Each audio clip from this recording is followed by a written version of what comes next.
Back in my office slash play area today. Um, the sunroom is where I do art and just kind of hang out and work.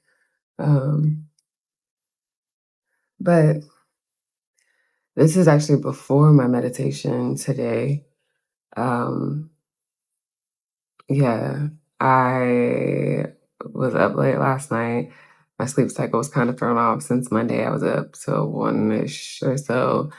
Um, just at the 1 o'clock hour to finish doing the normal house cleaning and things that I usually do on Sunday, but wound up doing on Monday because we were still doing Art Basel on Sunday. And because there was so much, because we had sort of slipped on a bunch of things around the house while we were just running back and forth through all the Miami Art Week stuff, there was a lot to catch up on. And since there's a lot to catch up on, it took me a good minute. So Monday, I did all that and I, had the push through energy. Like I kept getting second win after second win after second win. And that was beautiful. I was excited to get the house all together, to feel good starting the week. It smelled great, looked good, went to bed satisfied. But I woke up the next day and I still woke up early in the 6 o'clock hour because that's when I usually wake up, like during the season. Because sometimes I'm a night owl and sometimes I'm able to convert to early bird. So I've been in an early bird season and I was still a little tired when I woke up, but I still, got straight into my practices and then wound up taking a fat ass nap around 3 o'clock. Um, and then didn't wake up till around 6 or so. Yeah, I woke up at 6 because my body alarm clock got up because that's what time Zen eats. So, and then he promptly showed up and was like, I woke up and then he like showed up and was like, oh, good, you're awake. I don't got to come wake you up. Um, so was kind of meandering around the house. There's a few things that I had on my to-do list because I'm currently doing some self-education on finance and studying Spanish. I was decent at it as a kid, and uh, I'm really passionate about different languages and love travel. So I want to re-engage my language learning practice. So I've been doing an hour of my finance reading and learning a day and an hour of Spanish reading and learning a day. I actually, my book's out of reach, but the book I'm using 3 methods. I'm using several methods for my language learning, and this is a tangent, but I think it's Madrigal's Spanish learning book or something. I'll put it up. But I'm using that book, Duolingo, which has come so far. I think I've been on Duolingo since 2022 or something like that. 2020 or 2022, somewhere between there. And it has come so far. There are so many more options. It has expanded so far from where it originated, and it is far more helpful. And I feel like it gives you far more real life experience. And I have Duolingo Max, so I actually love the phone call, like FaceTime feature with one of the characters where you actually get to practice having conversation and answering questions. So you're getting that vocal, verbal articulation practice and a back and forth and not just repeating a sentence, but in a sort of conversational format. Then I also use Busu. I love that platform because I think because they've been doing it a little longer than some of Duolingo's editions, they do explanations of why certain conjugations are used and when. And then they also have this really cool feature where they show a person's face and mouth saying some of the different words or sounds and intonations. So you get to see what the mouth is doing when the certain thing is being pronounced or said, which I find incredibly helpful because then I can kind of apply to myself what shapes my mouth should be making to create these sounds. So I just think that's really, really dope. Um, and then Google Translate, like I've been using that for fun in like sentence creation or when there's something I want to say and just going and immediately seeing how to say it. And then also looking up on Google, like, okay, well, is there a way that this would be said more casually? Um, and that's just been really fun and helping to add vocabulary because it's things that I actually care about and then wind up repeating quite often and committing to memory because it's something interesting that I care about. And then Netflix, I have been loving my Spanish TV shows and movies. My husband and I actually started watching a little bit of Love is Blind. I think it's Argentina and Mexico version of the show. And I've been picking up on the different Spanish nuance and the different Spanish that the differentiations there are in the Argentinian and the Mexican versions of Spanish dialect, which has been cool. And then a few movies and other shows that I can't think of off the top of my head. Um, and then most recently, ChatGPT. I have been having text practice conversations with ChatGPT, and it's been really cool to see as it asks questions or as we have just sort of like basic conversation that I really actually understand and can read more than what I thought. It's a combination, I think, of the muscle memory and then also the first thing I mentioned, which is the Magic Girls book. It gives you a whole swath of words that are the same in English and the same in Spanish at the beginning of it, and I think my brain just absorbed that. I find it's easy for me to learn or study things when I'm really excited about it or have a passion about it or a special interest, and so I think my brain just absorbed all that. So I'm realizing as I'm reading different things, listening to different things, or just hearing people talk out and about in public that I recognize a whole lot more than I don't. And because Miami is such a multicultural space, there was a lot of places that I went, like a few of the grocery stores that I went to that the cash register or the person working in the store just automatically assumed I spoke Spanish. And I think a lot of times it was probably because the area that we were in. But I used to get that as a kid too. And when I was in Spanish class as a kid in school, I had one teacher actually like convinced that I was actually in some way, shape, or form Hispanic. Um, my parents got a big kick out of that. But I surprised myself with being able to like actually hang in the conversations and, have the short, quick back and forths at the checkout or in the aisle and get what I need. And so that's been really cool and affirming. But anyway, beyond that tangent, um,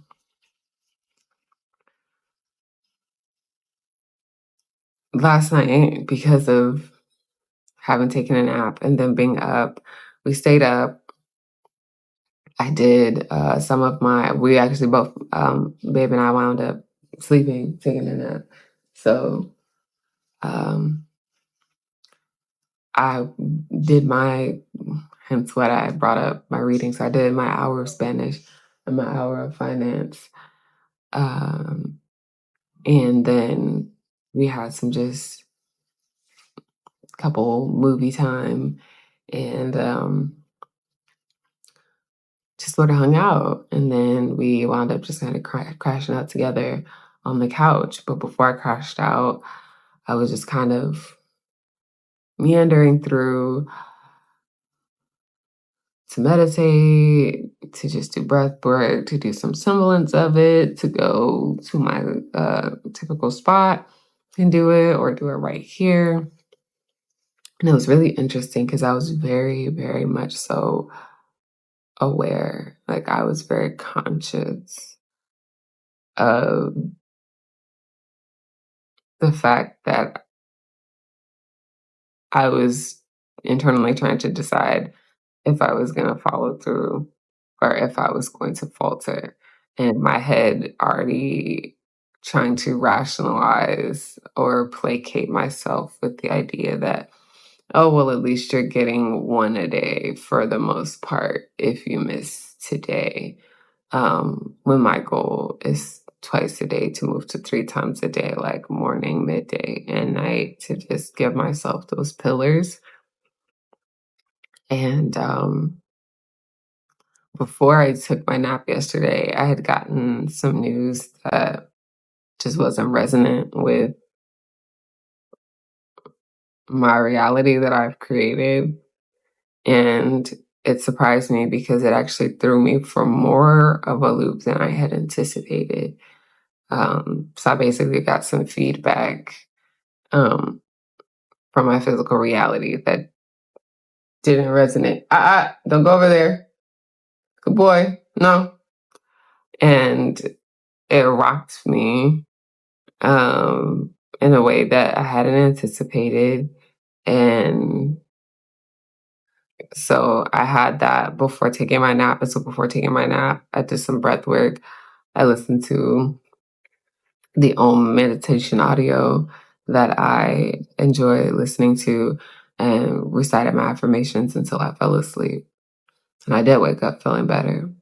Um, so yeah, but as I was laying there on the couch trying to decide whether or not I was going to meditate or not, or, my ego was trying to say, well, you did it before your nap. So technically, and I was like, no, I was very clear before my nap that like, I'm not going to bed for the day. Like this isn't my evening meditation.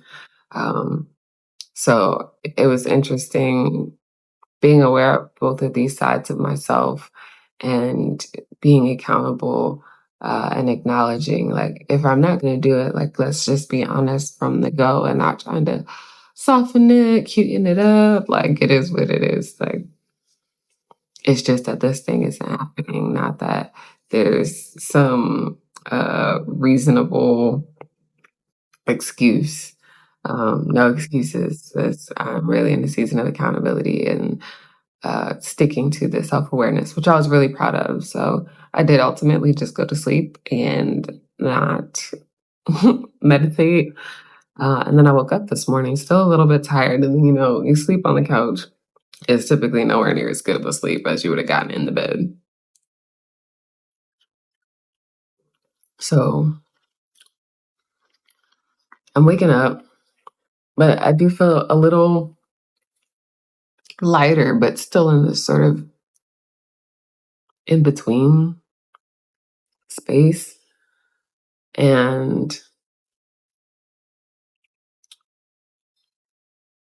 as I am rousing myself, I get a hit. I get hit with this wave of reminder, essentially, of a way, not the way.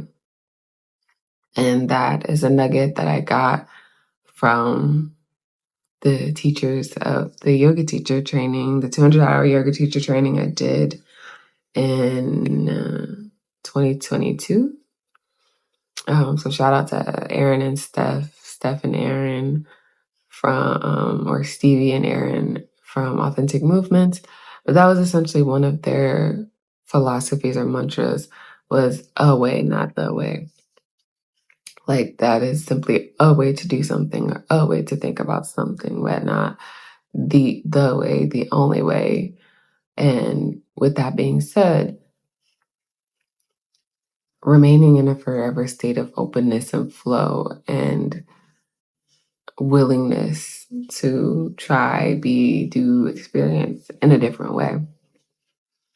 And so as I was hit with that this morning, I was like, wait, oh, and not that way. And so as I was sitting there and some of my affirmations started floating to mind, and I love that that just happens organically now, but as that was happening, and I'm just breathing, I find that my hands are together, or they might even crossed, folded like this.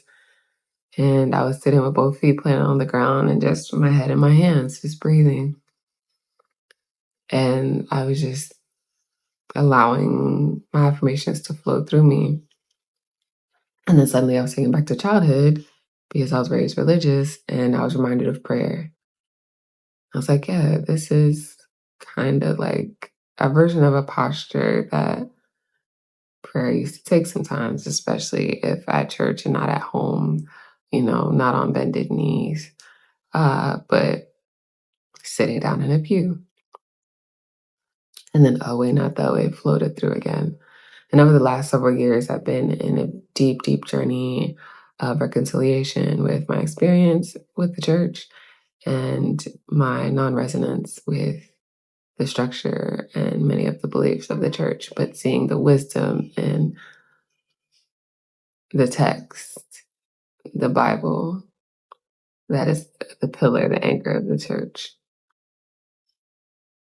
And so, hi, if you want to go play, you can go play. Go get the ball. Good boy. Sometimes he just wants permission to be able to just go outside and do what he wants to do. I just think it's cute. Um, and so as that washed over me, I felt this sense of gratitude. Because there was a point in time where I did enjoy prayer. I did enjoy this idea of talking to God. And now that I have a whole different reframe and understanding of God, it was like that was like another plug and play feature that got unlocked for me and made me excited to get up and move into my day and do my meditation. That and a way, not the way. Because again, kind of like what I was talking about yesterday, how I had gotten into this space, this idea of there is the way or the ways to meditate. And if I'm not following a version of these ways, I'm not doing it right. And yeah, that just couldn't be further from the truth.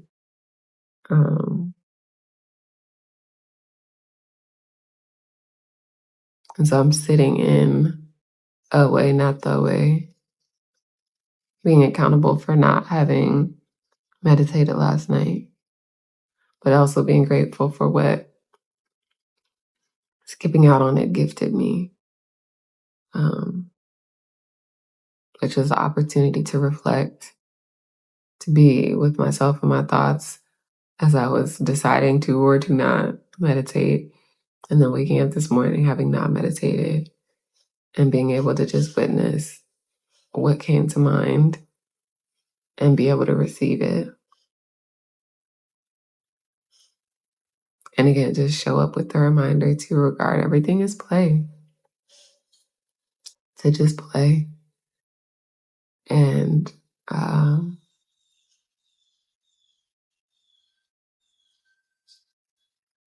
persist. Consistency and persistency.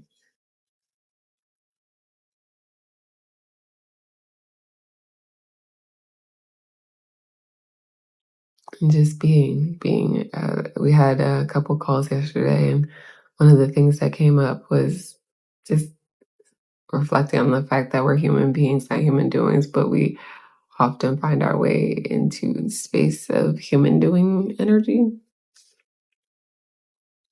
And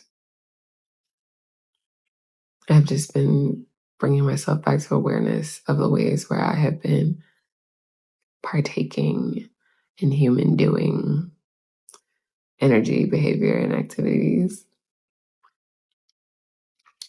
and rectifying that. And one of the ways has been like allowing my meditation to fall into this space of, okay, this is what I have to do first before everything else in the day. And then having the things that's like, okay, I need to check out this. And so my day, my life becoming a living to-do list instead of an experience. At different moments in time, it falls into that space. So I'm grateful for this awareness. I'm grateful for this bringing back to center. And once again, just grateful and appreciative and looking forward to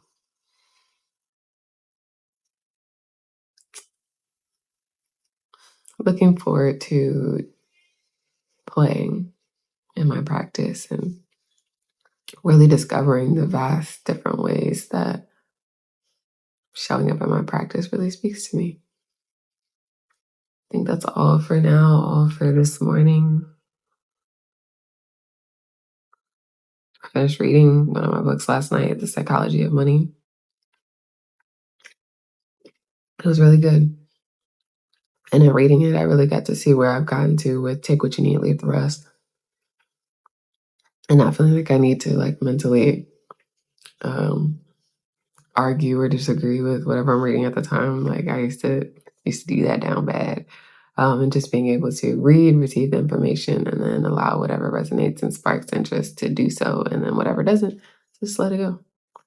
And so that's been really refreshing too.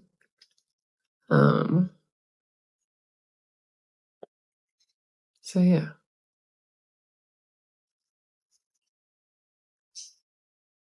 And just living in a way, not the way in life in general, and with the affirmation that it's all always working for my good. So yeah. Peace, love, and fairy dust.